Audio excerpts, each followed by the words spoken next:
भारत माता की, भारत माता की, छत्रपती शिवाजी महाराज की, धर्मवीर छत्रपती संभाजी महाराज की, जय भवानी, जय भवानी, जय जय जय जय जय भवानी,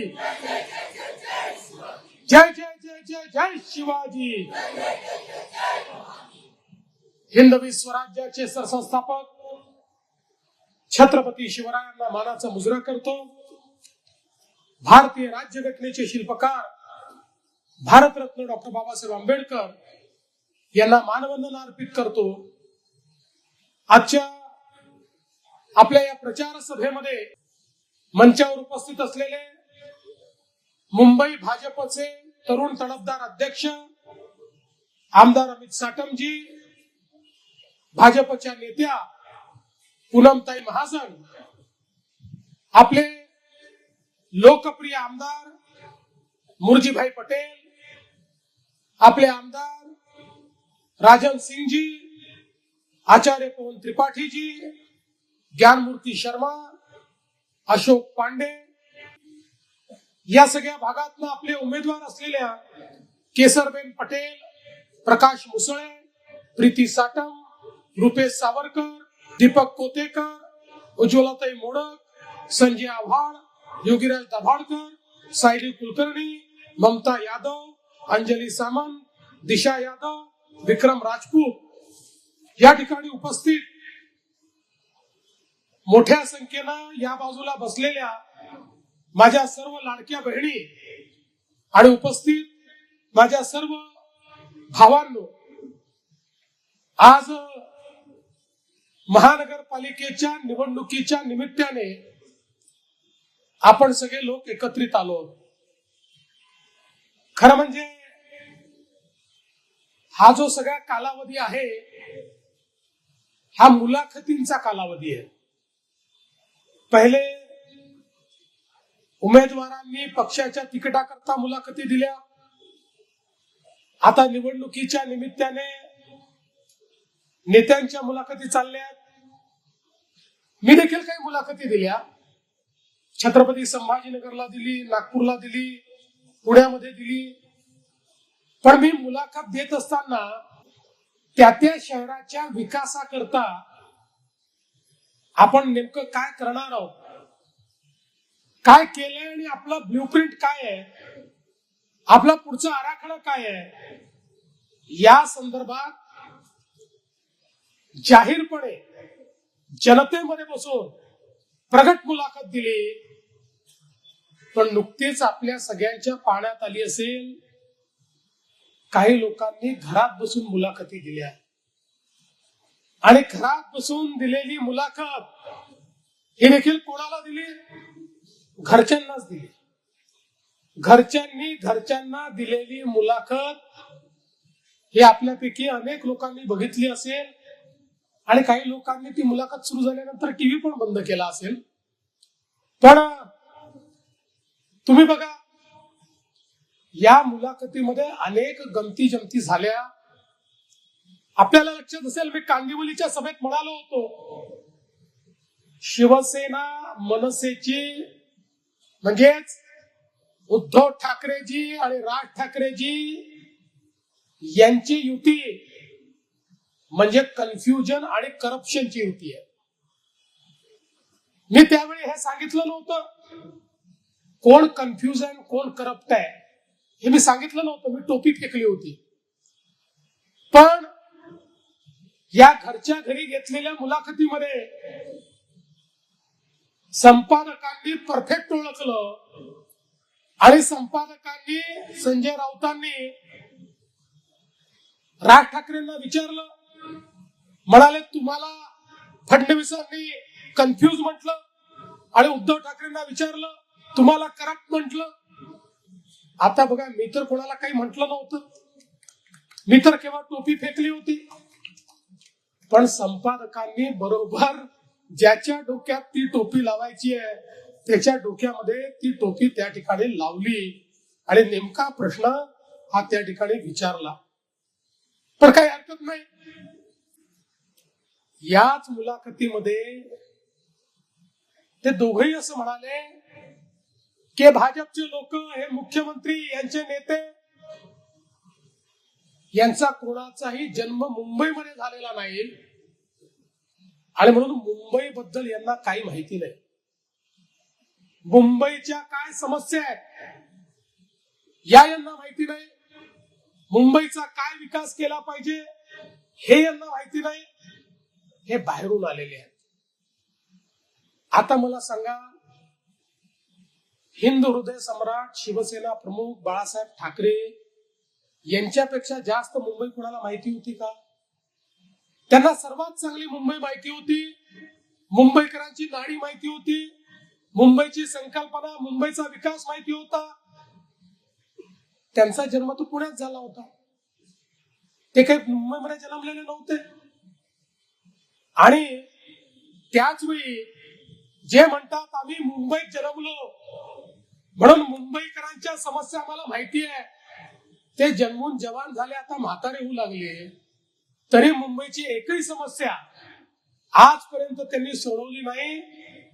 मुंबई बद्दल एकही काम ते दाखवू शकत नाही की या मुंबईकरांकरता त्यांनी काय केलं, या मुंबईतल्या मराठी माणसाकरता काय केलं, या मुंबईतल्या सामान्य माणसाच्या जीवनामध्ये परिवर्तन आणण्याकरता त्यांनी काय केलं. जर तुम्ही काहीच दाखवू शकत नाही तर केवळ मुंबईमध्ये तुम्ही जन्माला आले म्हणून तुम्हाला फुल हार घालायचे का? आणि म्हणून बंधू भगिनींनो, आज खऱ्या अर्थानं आपण जर बघितलं तर या मुंबईमध्ये गेल्या 10 वर्षामध्ये जे परिवर्तन, जो बदल आपल्या सरकारने करून दाखवला, यांच्याजवळ दाखवायला काहीच नाही. आणि म्हणून मी प्रत्येक सभेत सांगतो की उद्धव ठाकरेजींच्या सभेमध्ये त्यांनी विकासावर एक वाक्य बोलून दाखवावं, एक त्यांनी केलेलं विकासाचं, सामान्य माणसाचं काम सांगावं. आणि मी 2000 रुपये द्यायला तयार आहे. पहिले 1000च देत होतो, पण त्याला रिस्पॉन्स आला नाही म्हणून मागच्या सभेत मी 2000 केले आहेत. तुम्ही म्हणत असाल तर आज मी 3000 करतो की मी 3000 रुपये द्यायला तयार आहे. त्यांनी विकासावर एक भाषण या ठिकाणी करून दाखवावं. आज ते मराठी माणसाबद्दल बोलतात, मुंबईकरांबद्दल बोलतात. मला सांगा, सामान्य मुंबईकर हा मुंबईतला हद्दपार का झाला? या मुंबईमध्ये गरीबाला घर का नाही मिळालं? या मुंबईतल्या मराठी माणसाला, या मुंबईतल्या गरीबाला वसई विरारच्या पलीकडे का जावं लागलं? 25 वर्ष महानगरपालिका तुमच्याकडे होती. त्या महानगरपालिकेच्या माध्यमातून या सामान्य माणसाला घर मिळालं पाहिजे, याकरता तुम्ही नेमकं काय केलं? हा सवाल ज्यावेळेस मी विचारतो ते उत्तर देऊ शकत नाही. पण त्याच वेळी मुंबईतल्या मराठी माणसाकरता बीडीडी चाळीचं रिडेव्हलपमेंट करून 100 फुटातल्या माणसाला 500 फुटाचं घर हे आम्ही या ठिकाणी दिलं. या गोरेगावच्या पत्रा चाळीमध्ये राहणारा तो माणूस ज्याने शिवसेनेवर, बाळासाहेब ठाकरेंवर प्रचंड प्रेम केलं, त्या पत्रा चाळीतल्या आमच्या माणसाला यांच्याच बिल्डरांनी बेघर केलं. 20 वर्ष बाहेर काढून टाकलं. झोपडीमध्ये राहायची वेळ आली पण घर मिळालं नाही. त्या सगळ्या बिल्डरांना जेरबंद करून त्यांनाही त्यांच्या हक्काचं घर त्याच ठिकाणी भारतीय जनता पार्टीच्या आपल्या सरकारने त्या ठिकाणी दिलं. आज सामान्य माणसाच्या घराचा प्रश्न, रिडेव्हलपमेंटचा प्रश्न, सेल्फ रिडेव्हलपमेंटचा प्रश्न आणि त्यासोबत एसआरएचा प्रश्न देखील आपण सोडवतो. एसआरएच्या इतक्या योजना रखडल्या.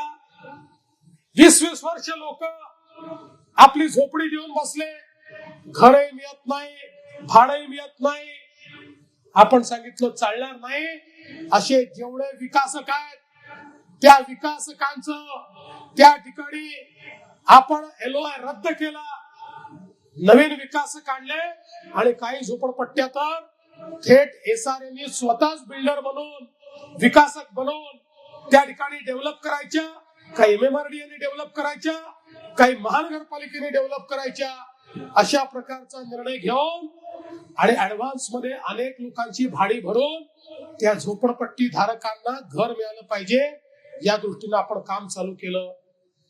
आणि आता तर मुरजीभाईंनी माझ्याकडे याही भागातल्या काही एसआरआयचे विषय आणले आहेत. तुम्ही काळजी करू नका. मुरजीभाईंनी जे विषय माझ्या समोर मांडलेले आहेत एसआरआयचे, ते सगळे विषय सोडवण्याची जबाबदारी या ठिकाणी मी घेतो. गरीब माणसाला घर मिळालं पाहिजे. आज या मुंबईला स्लम फ्री करण्याचा आमचा मानस आहे. आणि स्लम फ्रीचा अर्थ लोकांना स्लम मधनं बाहेर काढणार नाही आहे. स्लम फ्रीचा अर्थ मुंबईच्या झोपडपट्टीत राहणाऱ्या प्रत्येक व्यक्तीला त्याच्या मालकीचं घर देणं, हे आमचं ध्येय आहे. याकरता आम्ही या ठिकाणी काम करतो. आज मुंबईकरांकरता आपल्या सरकारने या ठिकाणी मुंबईकरांचं जीवन सुकर झालं पाहिजे म्हणून मुंबईमध्ये मेट्रो आणली. तुम्ही बघा, पूर्वीच्या सरकारच्या काळामध्ये 11 वर्षात 11 किलोमीटरची मेट्रो त्यांनी केली. आणि आपण जर बघितलं तर आपल्या सरकारच्या काळामध्ये या ठिकाणी 5 वर्षामध्ये 475 किलोमीटर मेट्रोचं नेटवर्क हे आपण त्या ठिकाणी बांधायला घेतलं आणि त्यातलं मोठ्या प्रमाणात नेटवर्क आपण पूर्ण केलं. आपल्याला माहितीये मेट्रो 2A दहिसर पूर्व ते डीएन नगर अंधेरी पश्चिम 18 किलोमीटरची पूर्ण कार्यान्वित केली. मेट्रो 3 अंधेरी MIDC या भागामध्ये तिचं स्टेशन आहे. ही मेट्रो 3 कुलाब्यापासून तर सीप्स पर्यंत देशातली नाही, एशियातली सगळ्यात मोठी सिंगल अंडरग्राउंड लाईन आहे, जी आपण मात्र 5 वर्षामध्ये या ठिकाणी पूर्ण केली. मेट्रो 6 लोखंडवाला विक्रोळी अंधेरी पश्चिम आणि पूर्वेला जोडणारा कॉरिडॉर 78% काम आपण पूर्ण केलाय. आणि त्यासोबत मेट्रो 7 अंधेरी पूर्व पासून दहिसर पूर्व पर्यंत 6208 कोटी रुपयाची त्यालाही मान्यता देऊन त्याचंही काम आपण या ठिकाणी सुरू केलेलं आहे. आणि यासोबत मेट्रो 9 आणि मेट्रो 7 दहिसर ते मीरा भाईंदर आणि अंधेरी ते छत्रपती शिवाजी महाराज टर्मिनस. मेट्रो 9चं काम 88% आणि 7चं कामही जवळपास 50% पूर्ण केलाय. 6607 कोटी रुपयाची मेट्रो आहे. म्हणजे आपण जर विचार केला तर हा सगळा अंधेरी पासून वर्सोव्यापर्यंतचा जो सगळा भाग आहे, या सगळ्या भागाला सर्वात जास्त मेट्रोचा फायदा या ठिकाणी झालाय आणि पुढे तो होणार आहे. आणि या मेट्रोमुळे आज मोठ्या प्रमाणात ट्रॅफिकचं कंजेशन हे आपण त्या ठिकाणी कमी केलं. आणि हे करत असताना केवळ मेट्रो आपण करतोय असं नाही, तर आपल्या मुंबईची जी लाईफलाईन आहे, आपली जी सबर्बन रेल्वे आहे, लोकल ट्रेन आहे, मोदीजींच्या नेतृत्वात लोकल रेल्वेचे स्टेशन मधले प्लॅटफॉर्म आपण मोठे केले, एस्केलेटर्स लावले, एम्युनिटीज तयार केल्या, कंजेशन कमी होण्याकरता रेल्वेचे डब्बे वाढवले. आता अजून 3 डब्बे वाढवण्याचा प्रयत्न करतोय. नवीन सिग्नलिंग सिस्टीम आपण त्या ठिकाणी लावली. आणि एक गोष्ट अजून आपण करतोय, काही लोक मला भेटले, म्हणाले भाऊ हा अन्याय. म्हटलं काय अन्याय? म्हणाले आता नवीन नवीन मेट्रो आली, मेट्रो मधनं जाणाऱ्यांना एअर कंडिशन डबे, मेट्रो मधून जाणाऱ्यांना स्वच्छता, तिथे बंद होणारे दरवाजे, आणि आम्ही मात्र लोकल मध्ये लटकून जायचं, उन्हामध्ये घामामध्ये जायचं, धक्के खात जायचं. मी म्हटलं काळजी करू नका. मोदीजींच्या नेतृत्वात केंद्रीय रेल्वे मंत्र्यांची आम्ही चर्चा केली आणि चर्चा करून निर्णय घेतला. 50% केंद्र सरकार, 50% राज्य सरकार मिळून आता आपल्या लोकल ट्रेनला, सबर्बन रेल्वेलाही दरवाजा बंद होणारे एसी डब्बे आम्ही लावणार आहोत. मेट्रो सारखे डब्बे हे त्याला येणार आहेत. पण टाळ्या याकरता वाजवू नका, टाळ्या पुढच्या करता वाजवा. हे जरी आम्ही लोकल ट्रेन एसी केली तरी सेकंड क्लासच्या तिकिटामध्ये ₹1 देखील वाढ आम्ही करणार नाही. ती वाढ न करता मुंबईकरांना आम्ही लोकल ट्रेन, एसी ट्रेन पुढच्या काळामध्ये देणार आहोत. आपल्याला माहिती आहे, हा वेस्टर्न एक्सप्रेसवे एक प्रकारे आपली लाईफलाईन आहे. मुंबईचा 60% ट्रॅफिक हा वेस्टर्न एक्सप्रेसवेवर चालतो आणि म्हणून वेस्टर्न एक्सप्रेसवे डिकंजेस्ट करण्याकरता एक पॅरलल कोस्टल रोड आपण आता तयार केलेला आहे. आपल्याला माहिती आहे, कोस्टल रोड वरळीपर्यंत आला, वरळीपासून बांद्र्यापर्यंत सीलिंग झाली, बांद्र्यापासून वर्सोळ्यापर्यंत आता सीलिंगचं काम 50%च्या वर पूर्ण झालंय. ते 2 वर्षात आम्ही पूर्ण करू आणि आता त्याच्या पलीकडे वर्सोळ्यापासून दहिसर पर्यंतची सीलिंग याचंही काम आम्ही सुरू केलेलं आहे आणि वर्सोळ्यापासून भाईंदर पर्यंतची सीलिंग याचंही काम आम्ही सुरू केलेलं आहे. म्हणजे वेस्टर्न एक्सप्रेसवेला पॅरलल अशा प्रकारचा पूर्ण कोस्टल रोड जाणार आहे. वेस्टर्न एक्सप्रेसवेवरचा अर्ध्यापेक्षा जास्त ट्रॅफिक हा त्यामुळे डायव्हर्ट होईल आणि याच्यावरचं जे कंजेशन आहे ते कंजेशन या ठिकाणी दूर होईल. गोरेगाव मुलुंड लिंक रोड असेल, या ठिकाणी ईस्ट वेस्ट कनेक्टिव्हिटी करता आपण गोरेगाव मुलुंड हा एक भुयारी मार्ग त्या ठिकाणी चालू करतो की ज्यातनं अतिशय वेगानं आपल्याला टनेल मधनं प्रवास करता येईल आणि ईस्टर्न आणि वेस्टर्न एक्सप्रेसवेला जोडण्याचं काम या माध्यमातून होईल. सांताक्रूज चेंबूर लिंक रोड आहे, ज्याचं काम आपण या ठिकाणी करतो आणि यासोबत आपल्याला माहिती आहे JVLR अंधेरी सायन परिसरातील जी वाहतूक कोंडी आहे ती दूर करण्याचं काम या माध्यमातून आपण करतो. आणि म्हणून आपण जर बघितलं तर या ठिकाणी आपल्या सरकारच्या माध्यमातून इतक्या मोठ्या प्रमाणात ही सगळी कामं करतो की पुढच्या काळामध्ये मुंबईकरांना त्यांच्या जीवनामध्ये रस्त्यावर जो काही वेळ द्यावा लागतो तो द्यावा लागणार नाही. मुंबईकर कमीत कमी वेळेमध्ये आपल्या घरी पोहोचतील. बघा, मी मागच्या निवडणुकीत सांगितलं होतं, आम्ही मेट्रो करतो, आम्ही मोनो करतो, आम्ही सबर्बन रेल्वे, आमची बेस्टची बस आहे. या सगळ्यांना एका सिंगल तिकिटावर आणू. लोकांना त्यावेळी खोटं वाटायचं. ज्यावेळेस मी सांगायचो एक तिकीट काढलं की ते तिकीट सगळीकडे चालेल. आज आपण सिंगल तिकिटाचा ऍप तयार केला, सिंगल तिकिटिंग पद्धतीवर आणलं. आता एक सिंगल ऍप वर आपण तिकीट काढलं की त्याच्यावर आपण मेट्रोतही प्रवास करू शकतो, मोनोतही करू शकतो, आपल्या लोकल ट्रेन मध्येही करू शकतो आणि बेस्टच्या बसमध्येही करू शकतो. आणि पुढच्या काळामध्ये जेव्हा वॉटर ट्रान्सपोर्ट आणि वॉटर टॅक्सी आम्ही सुरू करणार आहोत तेव्हा त्याच तिकिटावर वॉटर टॅक्सीने देखील आपण प्रवास करू शकाल. अशा पद्धतीनं या ठिकाणी आम्ही काम केलेलं आहे. आणि म्हणून मी तुम्हाला एवढंच सांगण्याकरता आलोय, बंधू भगिनींनो, या मुंबईचे जे प्रश्न आहेत ते समजून आपण मुंबईत काम चालू केलं आहे. या मुंबईचं सगळं सिवेजचं पाणी आपल्या समुद्रात जात होतं. मुंबईकरांचं आरोग्य हे आपण धोक्यात आणत होतो. इतकं आधुनिक शहर, ज्या शहरामध्ये इतका पैसा आहे, पण या शहरातला सगळा मैला, सगळी विष्ठा, ते सगळं पाणी इंग्रजांनी तयार केलेल्या सेटलिंग टँक मध्ये जायचं आणि तिथनं थेट समुद्रात जायचं. ते सगळी घाण ही समुद्रात गेलेली आपण सगळ्यांनी त्या ठिकाणी बघितली. आपल्या आज समुद्र किनाऱ्यावर जो वास येतो त्या घाणीचा वास आहे.